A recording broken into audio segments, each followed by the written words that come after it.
Pollution all of my water, pollution all of my air. People about that dollar, seem like don't nobody care. We sing the barnyard blues, hope somebody gon' hear. We used to land till it ain't no more. Hope the weather's kosher this year. The soil, so contaminated with metals. Toxic waste flows down the streams, can't boil it out with no kettle. When the water's bad, everything else goes bad too. Bad diet equals bad health, bad circumstances for me and you. But I'm hoping that somebody gon' hear me. I hear the air say clear me. Hear mother ape say come near me. Don't be so mean to the place we call our home. That conservation and restoration, that's the vibe we own. If what we eat eats what we waste, tell me how that sounds, tell me how that tastes. It's all connected like the internet. Please think about where you dispensing that. Does it break down organically? See, the earth operates mechanically for the sake of our health and sanity. Healthy earth equals better humanity. Pollution all of my water, pollution all of my air. People about that dollar, seem like nobody care. We sing them barnyard blues, hope somebody gon' hear. We use the land till it ain't no more. Hope the weather's kosher this year. Pollution all of my water, pollution all of my air.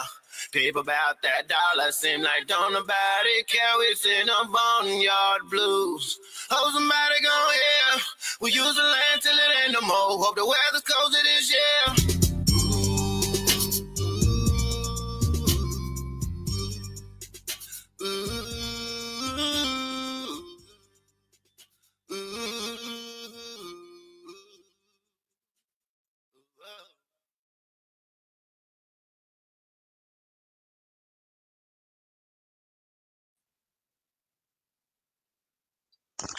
B1 Ag family, welcome back again. We have this daily bread for you. Now, that song that was playing in the beginning is called Barnyard Blues by Farmer Brown MC. And it's talking about pollution all of my water, pollution all of my air. And that's what we're going to talk about today.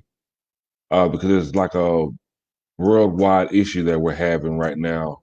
Now, as much needed as agriculture is for our existence, because we got to have food. Agriculture also represents one of the biggest sources of water pollution in the country. Industrial agriculture operations, these big, like corporate farms, they tend to release large amounts of water and waste from crop production and livestock, causing both water shortages and harmful pollution in nearby areas. Now, over the weekend, Easter weekend, there's a big problem in Tampa Bay, Florida. Now, they just coming off this big Super Bowl win. Everybody's all happy. But the Floridians, Floridians were actually evacuated from their homes on Easter weekends under the threat of 480 million gallons of toxic wastewater that could end up in Tampa Bay, and with the potential of it being an environmental catastrophe. So what we're going to talk about today is the United States relationship with its waterways. Now, it is, and please believe me that when I say it is a relationship, B1 Ag, the U.S. relationship with its waterways is more toxic than Derrick Jackson. Farmer Brown, what do you have to say about our waterways and our relationship with our waterways? First, I'd just like to say peace to the B1 Ag family. Hope everybody's doing well. Hope you enjoyed your weekend. Let's get to the numbers of it. And so right now in the United States, when we talk about this toxic relationship with the waterways, and so the Ohio River, and this touches Illinois, Indiana, Kentucky, Ohio, Pennsylvania, and West Virginia, discharges 32 million pounds of toxic discharges. The Mississippi River, this touches Arkansas, Iowa, Illinois, Kentucky, Louisiana, Minnesota, Missouri, Tennessee, Wisconsin, 12 million pounds of toxic discharge. The New River, touching North Carolina and Virginia, 12 million pounds of toxic discharge. The Savannah River, this is down close to where you're at, Georgia and South Carolina, 9 million. The Delaware River, 6 million. Muskingum River in Ohio, 5 million. Missouri River, 4 million. The Sonka Ditch, 4 million. Tri-County Canal, and this is in New England, 3 million. And the Rock River, 3 million. And we're talking about toxic discharge. These are pounds of toxins that go into your waterways. On subject, but off, I was just looking at an article. They said the coronavirus is hit and it's going up like 600% in Michigan. And we think about all the issues that have been going on in Michigan over the last few years. You know, I think about Flint. I think about the lead in the water. We're very interconnected with this planet that we're on. And no matter how safe I am in my little bubble in what I'll call Central Kentucky, I'm indelibly tied to the rest of this community. When we're talking about B1 Ag and how this affects the Black producers. And so we know that the majority of our Black farmers are making their money off of livestock production. But on the flip side of this, we also realize that these confined animal feeding operations, classified as CAFOs, this is a big source of this toxicity that we're talking about when we're thinking about what's going on in Tampa Bay right now. And so what you have these large collections in these reservoirs, as you would, of phosphorus and nitrogen. This is a direct result of fertilizer and manure. And so these cows, you know, they're eating, you know, the producer wants to fatten them up, get them good and ready for slaughter to make the burgers that we eat. But as a side effect of that, they poop. That poop goes into the water. It doesn't just sit on the ground. It is runoff. And so this affects your fish. It affects the overall health of your water system. So once again, these are some conversations we need to have. It's very ironic. We were having a discussion the other day about the sister from up in New York that had invested in her own water well, and she actually created a business from that.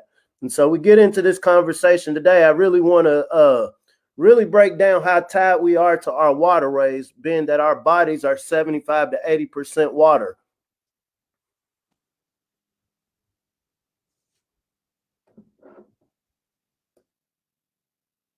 Yes. Now we did recently do a story about Paula McCarthy.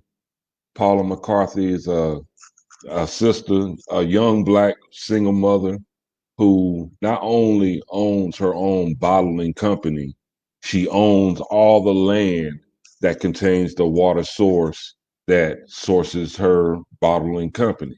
So she not only owns a bottling company, she also owns a water source. Her name is Paula McCarthy.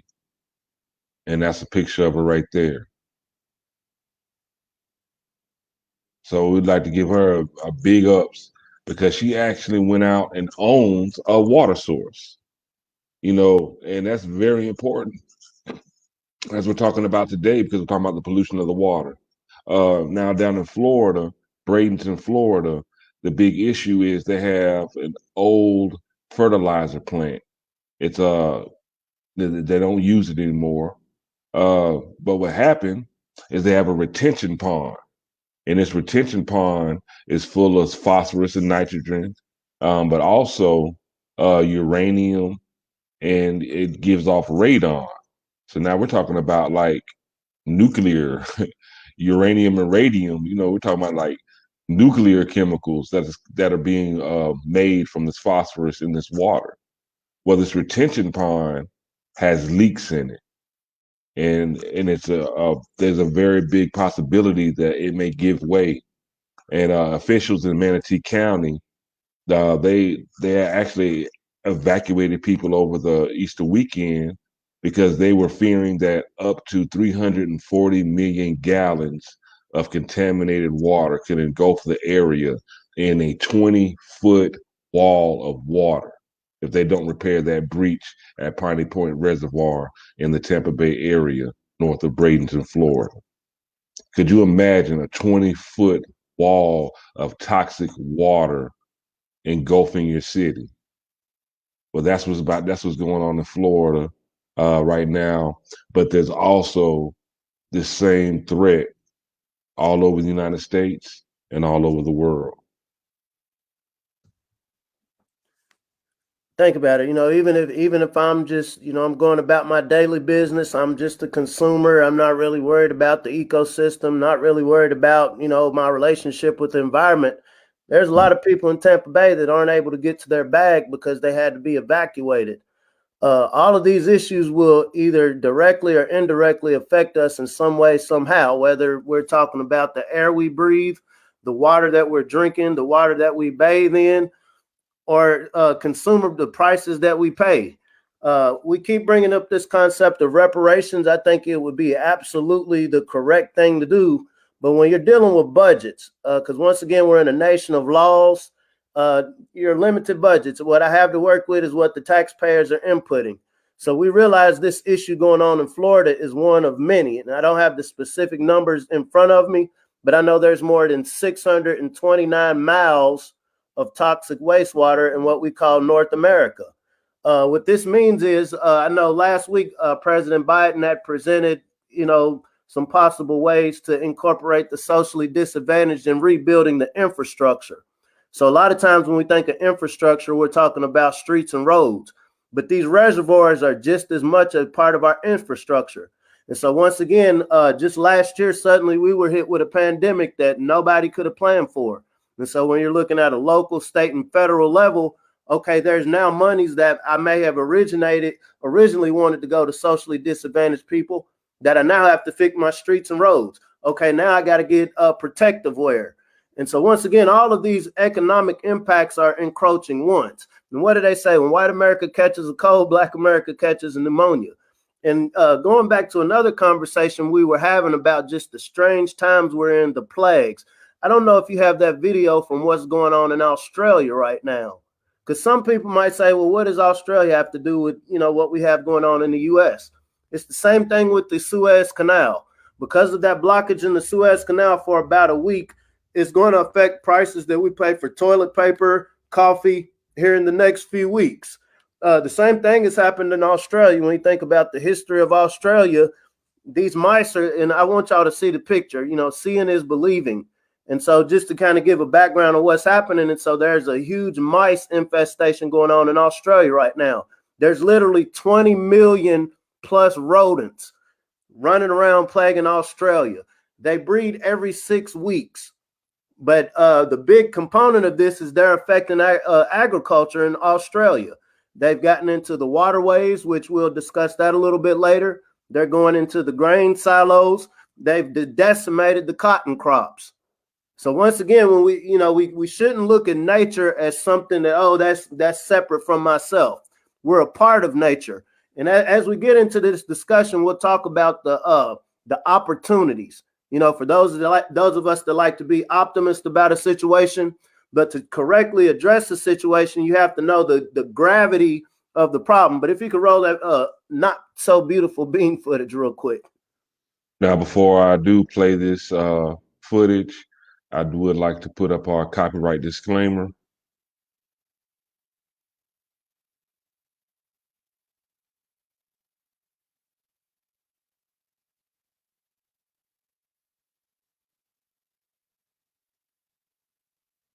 Y'all check this out, because this is crazy.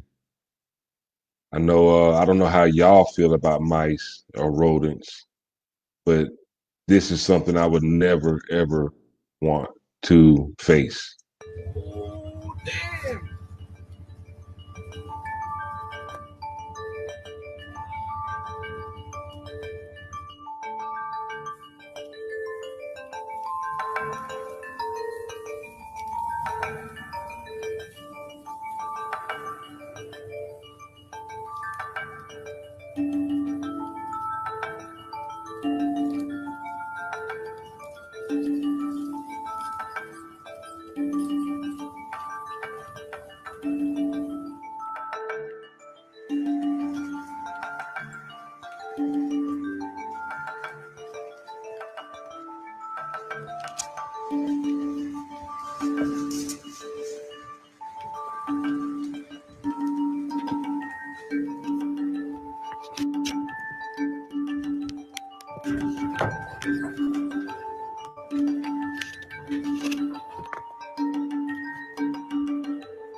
That was horrible.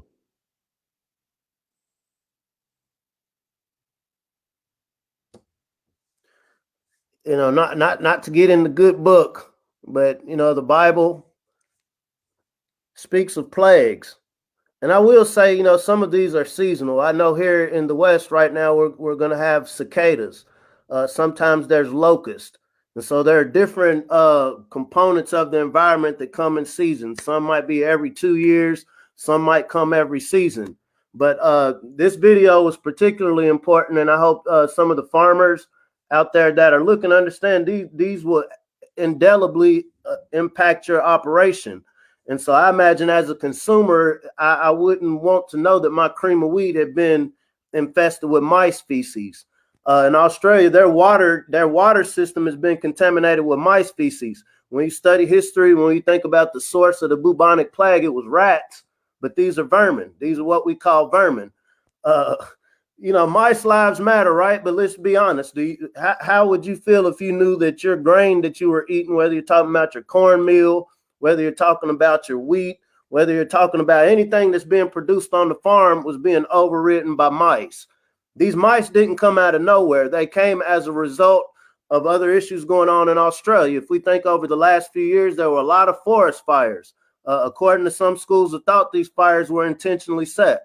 When we think about what's going on in South America, this is a source of the coca and other products that people produce. Because what we realize, okay, we're destroying the farmland that we have, and this goes back to these confined animal feeding operations. Once you've contaminated your land, you're not rotating your crops, you're going to have to give that land a certain amount of years, sometimes decades, to fix itself.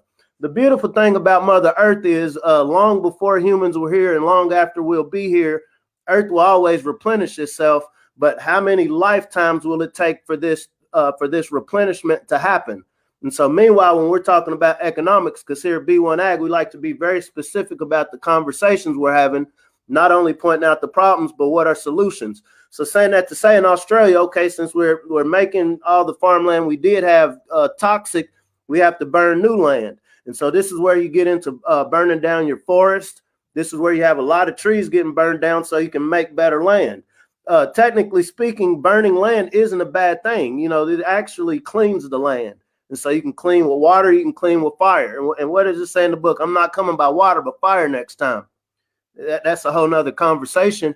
But what happens is these mice came as a result of what I would say well-intended, you know, hey, we just want to make some clear land to grow our crops. But as an unintended result, we now have an infestation of something that we want to get rid of. Apply this to North America right now. And so in Australia right now, when you think about the Aborigines that got wiped out and all sorts of other problems, they're now going to the government saying, hey, we need to figure out a way to get rid of these mice. Can we use chemicals? You know, can the government fund us to use chemicals to get rid of the mice? And so in that sense, it's not bad. It's not good. You know, you're trying to figure out, hey, we're losing crops by the minute because of this infestation. And so the government, you know, the central governing body is now left with a decision. Okay, do we allow you to use chemicals to get rid of these mice? Okay, you might get rid of these mice, but what is going to be the other unintended consequences of the chemicals that you would have to use to get rid of 20 million, 40 million mice? Like you saw in the video, a pair of mice alone can create 500 other mice. And so we really have to have these conversations applies to farmers in America. When I think about new farmers, I've had at least 3 people in the last week reach out to me interested in buying farmland, purchasing farmland. Farmland isn't just, hey, let me just get a place that has grass. You want land that's arable. If somebody tricked you and you bought land that's toxic, you know, they've oversprayed it with chemicals, fertilizers, and pesticides, it's going to take you longer to make a profit because you're now having to do mitigation. You have to get your soil back right. You might have to spend a lot more money on other chemicals to clean it up. And so there are unscrupulous people that will sell you horrible land. And so we have to take all of these things under consideration because you and I both we're excited agriculturalists, right? We're excited about the opportunities, but we also have to know the environmental, sometimes intended or unintended consequences for how we've been doing farming. And I will say the opportunity is that, within the B1 family that we have right now is how can we avoid these situations 10 years down the road, 20 years down the road? Well, we can say, and I'm going to go over a list of a few of these companies. You put up the copyright disclaimer. Many people like their hamburgers. They like their chicken, right? And so we know some of the biggest companies that produce these will be your Cargill, your Tyson Fresh. And so between Tyson, Cargill, who else? McCain Foods, this literally contributes millions of pounds of toxic waste into our waterways. And so as an individual consumer, I have to ask, okay, is my relatively cheap chicken sandwich, is my relatively cheap hamburger worth, multiply me times 100,000 per day other people that want to eat this same product? Now, is my satiation from just eating this burger that might take me a minute to eat, what is the implication on the broader ecosystem? Because once again, industry only operates based on demand.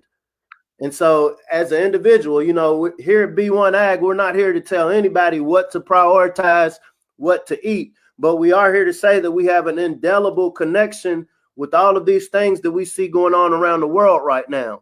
The opportunity, I'm going back to the opportunity, is we can really reframe and reshape what our relationship with not only the land, but our relationship with the food system is. We understand that our ancestors, indigenous Aboriginal ancestors, worked this land for millions of years, depending on whose timeline you're going by, but I say millions of years. And we didn't have these issues because it was a relationship. Profit's good. I like the thought of doing good business and making profit. But what happens when profit starts to destroy that which you're getting the resources to make profit from? And so this is where we get our children, not just children. I was a non-traditional student. I was in my late 20s before I even understood anything about agriculture. But these are the opportunities for us to really focus around codified approaches. When we go back to this Michigan dynamic, I can't help but to think about Flint, Michigan. Let my people go. These things will keep happening. And it seems to me, from my modest observation, Pharaoh's heart has been hardened. And so now the Israelites have a choice. The Hebrews have a choice. Now, what are we going to do? Are we going to wait till Pharaoh just destroys everything? Or are we going to take the initiative amongst ourselves to do something about it? And this war is not fought with guns. It's not fought with picket signs. It's fought with using our minds. We come from an ancestry that knew how to work the land. We knew how to rotate crops. Fasting. Guess what? When you have multiple people that fast, when I say multiple, I mean millions of people that fast, like literally making this a part of our lifestyle, this cuts down on this demand that is destroying the land. I mean, this is very practical. But once again, I mean, you and I can talk about this on this screen right now, but how do we have this broader conversation? And this is what B1 Ag is about. How do we come up with some solutions? Because this is absolutely going to affect us. And not only us, it's going to affect our children. It's going to affect our grandchildren. Earth will always replenish itself, and there was never a promise that humans would always be here. That's why it was such a important and big thing that Paula McCarthy, she owns a water source and a bottling company.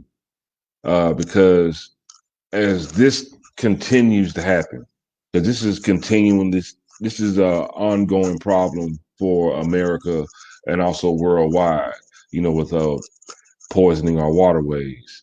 It's very important that we have our own sources of water.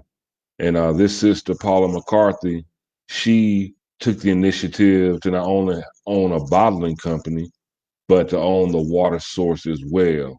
And that's one practical solution that she found to make sure that we have clean drinking water and a clean water source, for the B1 family.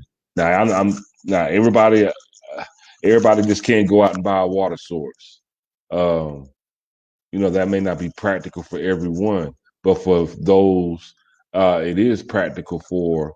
This is a solution to fight the ongoing poisoning of our waterways. You know, you might not be able to buy a lake or a river, but you might be able to buy a well.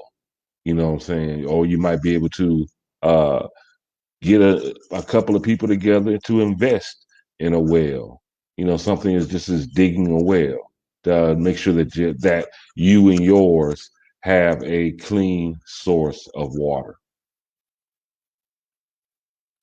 Bro, let's break down numbers. And so we know 80% of the black farmers are in what we call the Southeast. Just in North Carolina alone generates 10 billion gallons of animal waste per year. That's a lot. Not 10 million, 10 billion gallons of animal waste per year. Livestock and poultry on these CAFOs that I mentioned, these are the concentrated animal feeding operations, generated 369 million tons of waste. This is in 2012. That's a lot of boo-boo. 9 million tons of waste.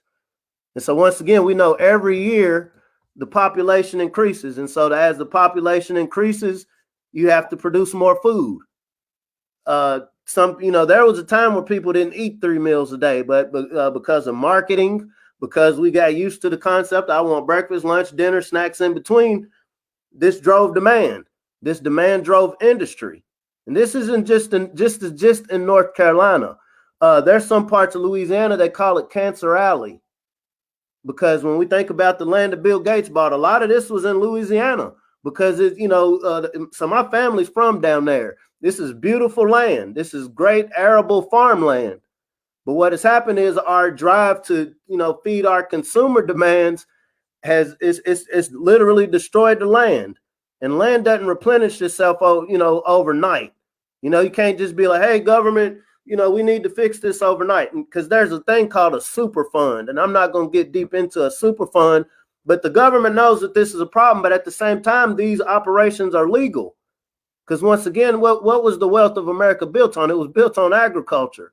And so, as the B1 Ag family, whether you're coming at this as a patriot, as a citizen, or a citizen of a nation, or a citizen of the globe, what are we going to do about this? Because this is absolutely affecting us. When we think about the virus and the pre-existing conditions, you can't convince me that these pre-existing conditions that we have within our community aren't directly tied to how our food is being produced. You got to know, when we think about the bodegas, the stores that we're getting our food from, the green meats at the store in the hood, we're going to get the worst of everything if it's left to somebody else to create our food system. And where I'm at, man, it's over the last few days. I don't know if I'm thinking about it too much. I try to think positively about things, but I've just been seeing this sickness on people. I've been seeing this physical sickness on people. And you can't not assume that the food system has a lot to do with it. I think it was very ironic, the timing of the Suez Canal. I think it was very ironic what happened in Tampa Bay, being that this is where the Super Bowl was. I think humanity, there's a certain arrogance, and I'm not here as some guru or no, I'm somebody that likes to eat. I want my children to eat. I want my family to be healthy. And I'm realizing how directly tied we are to the outcomes that we get when it comes to the way we're interacting with the land. I can't give enough props to this sister that had the wherewithal to understand to invest in something as simple as water. Because see, when we think about agriculture, a lot of people I work with, we think about the legacy of it. We think about I'm going to protect my family land. And a lot of times we don't think of it as an industry. When we're thinking about industry, okay, Ford is successful because somebody's somebody's getting metal from somewhere. Somebody's getting the material to make the airbags, the seats from somewhere. Somebody had to get the oil out of the ground. And so if we can see our community and our food system, something as simple as our food system, as this group effort, it's a group effort. Everybody doesn't have to be a green thumb. Everybody doesn't have to be a scientist. Everybody doesn't have to be a mechanic. Everybody doesn't have to be a financial person. But when we're able to integrate the different skill sets, when we're able to integrate different people's area of interest, this is how you now create a more sustainable food system. And I guarantee whoever hates you or love you, if you can come up with a better idea than what we have now, there's a lot of bags in that. These are the jobs of the future, y'all. Now, there were two things that you talked about, Farmer Brown, that I just want to reiterate to our B1 Ag family. Excess consumer demand. Hey, y'all, we want too much. We got kind of spoiled, and we consume a lot. We actually consume too much. But with this excess consumer demand, it's forcing us to become more sustainable and efficient in our use of natural resources. That is, if we want to maintain this way of life and use less resources, because we have the technology, to use to get the same amount of pleasure or utility out of what we consume and consume less of it. Now, if y'all are not familiar with the word sustainability, it's the ability to be maintained at a certain rate or level, avoidance of the depletion of natural resources in order to maintain an ecological balance. Okay, right now, our excess demand on natural resources it's not a balance, and it's not an ecological balance. And as you see, when there's not an ecological balance, it creates an imbalance. That's why you have all those rats or mice running around in Australia. We have excess of algae in our waterways, which depletes the oxygen in the water, which kills the fish, which also makes that water undrinkable. These phosphorus plants, abandoned phosphorus plants, and agricultural runoff, again, poisoning our waterways. They're making the water unusable. So these are ecological problems that the B1 family, we need our brightest minds to step in and step up to solve some of these problems. We got enough rappers, we got enough football players, we got enough basketball players. If that's your way out, cool.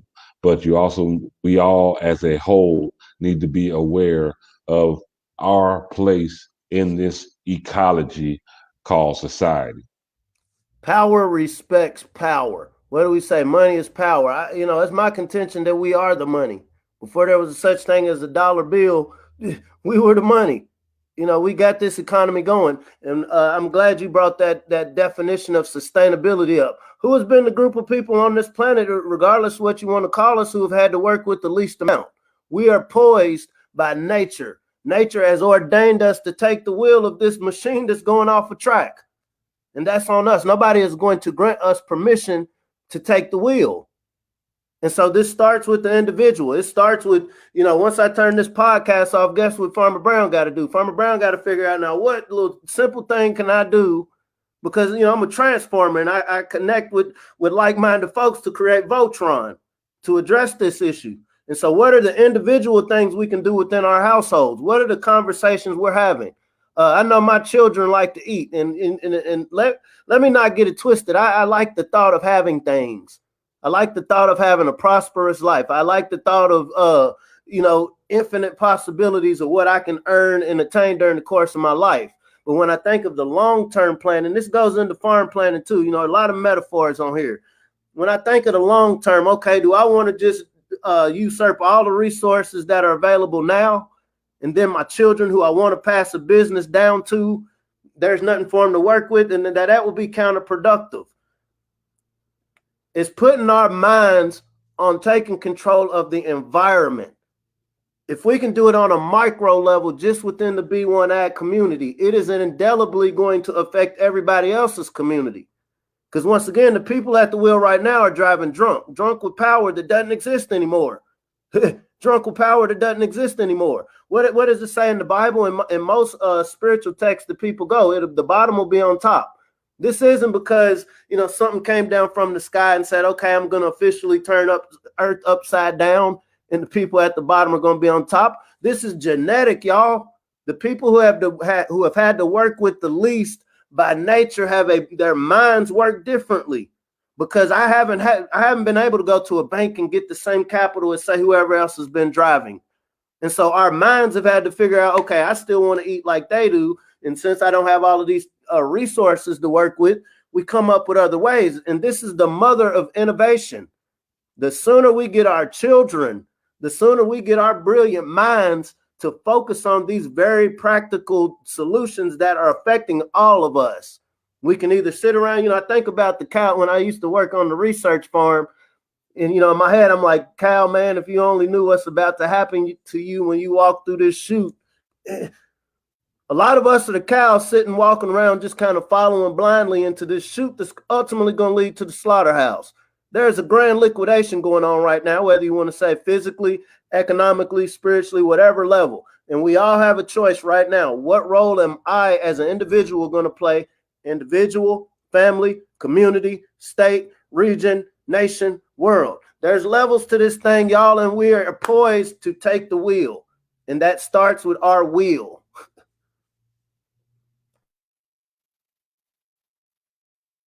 That's word right there. We have to have the will and the mindset to live sustainably, live more efficiently. There's simple things we can do. Use LED light bulbs.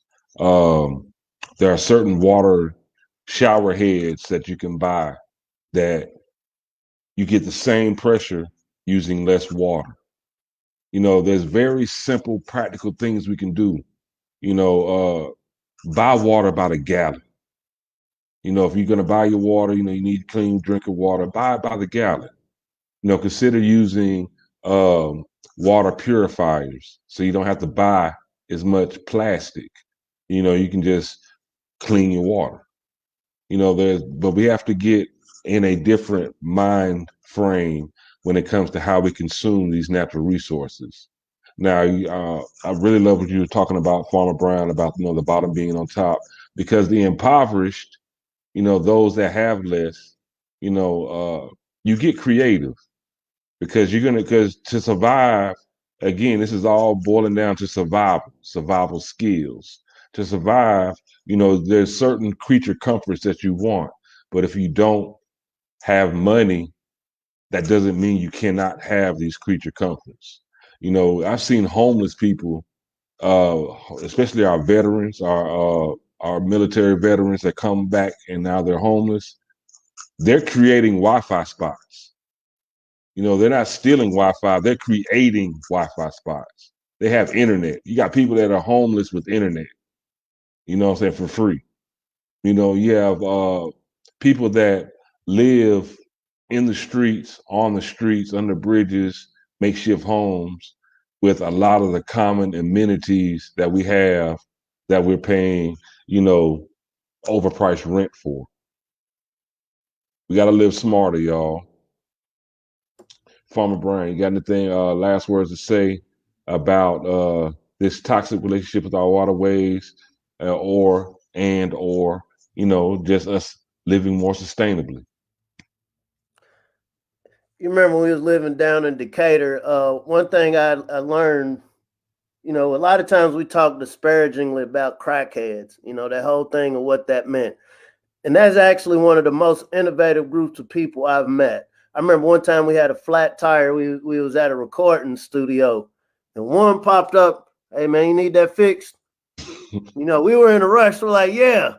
I'm talking about it was less than 3 minutes. There was a whole network. Somebody had a wheel. Somebody had a jack. There was a network because they didn't have the amenities to just, when you don't have much, don't always look at that as being a bad thing. You got to think about it. If you're born on this planet and you never had to think about figuring out a problem because mom or dad had money for you, I've just been able to hit a couple of buttons and there was a butler or a waiter for me, or I've just been able to get laws passed to decimate my competition. That literal part of your brain isn't going to grow. It's going to calcify because I don't have to use it. Our pineal glands are being lit up right now, lit with that light, fire flame, because we've had no choice but to think. And so I can only speak for myself. I don't speak for anybody else but myself. Right now, I realize I have more power doing something for self than to ask somebody else to do something for this that we value. As above, so below, to the degree that we value our presence on this planet. Because those mice in Australia, they're not thinking politics. They want to eat and they want to reproduce. That is primal. That what did they say in the garden? Be fruitful and multiply. And that's what they're doing. So they're on a code. The degree that we get on a code and realize the power that we have at this moment, not only the power, but the responsibility. You know, what is it? To he who is given the most, you have the most that you're responsible for. You know, in no way, you know, I think every day, you know, every minute of my day, I'm immersed in the thought of what my ancestors dealt with, not only on this land, but across the planet. And the more I think about it, it gives me pride to understand we're the ones supposed to drive this wheel. All of these prophecies we've heard about all of these years, this is very practical. You know, hey, you've been retrofitted to create solutions that will affect the world for eternity, right? When we talk about the concept of the Most High, this is eternity, meaning there's no beginning, no end. And we're able to write into this whole script where we're going to be at. We're in our finest hour. Shout out to the sister, Vicky Dillard. We need to take care of Mother Earth. You know, I ain't trying to pull a Derek Jackson on Mother Earth, y'all. Hey, y'all. Mother Earth, the earth, this planet, this land, y'all need to grab her hand softly, kiss it, rub her shoulders, give her a back massage, feed her fresh fruits, clean waters, you know what I'm saying? Treat the earth just like you would treat your most beloved loved one. We need to have that kind of relationship. We don't need to be toxic like Derek Jackson, so to speak. You know, we're just using him as a metaphor because of the recent, you know, Derek Jackson relationship guru, so to speak, you know, got caught cheating on his wife. So that's a storyline that's reverberating through the B1 family right now. But we need to really examine our relationship with our waterways, our planet, and the way we use our natural resources. We need to be more loving with that.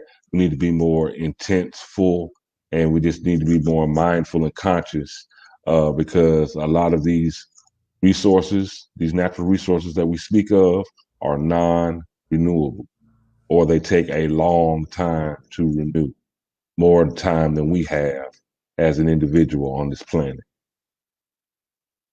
So, B1 family, I hope you appreciate this slice of daily bread about our relationship with our waterways. Let's not be toxic, y'all. You know what I'm saying? We don't want Mother Earth to take us to paternity court. We don't want Mother Earth, you know what I'm saying? We don't need them kind of problems. We don't need to strike the ire in Mother Nature and Mother Earth because they are undefeated when it comes to us. You know, we can't, there's no beating Mother Earth and Mother Nature. Been here before us, be here after us. So might as well just go ahead and rub her feet and make her happy because she will sustain life for everyone as she has always has. So B1 family, I hope y'all have your seeds in the ground. And just as a reminder, starting tomorrow, we have Lowe's, all the Lowe's across the country. They're giving away gardening kits starting tomorrow, April 8th, 2021. They're giving out gardening kits for free for the kids at Lowe's. And that's going to be every Thursday for the rest of the month of April. Hey, this is a perfect opportunity to get these kids growing, learning this ancient knowledge, this survival skill, as well as, you know, getting these seeds in the ground. I look at growing something and getting these seeds in the ground and planting as, you know, scratching the earths of the dandruff, you know, giving her a scalp massage. You know what I'm saying? That's what planting is like in my mind, you know, as it relates to Mother Earth. So I hope y'all have a wonderful day. Be prosperous, be safe, be blessed, keep that growth state of mind. And as we always like to say here at B1 Ag, if you really, really want to know something, what do they have to do, Farmer Brown?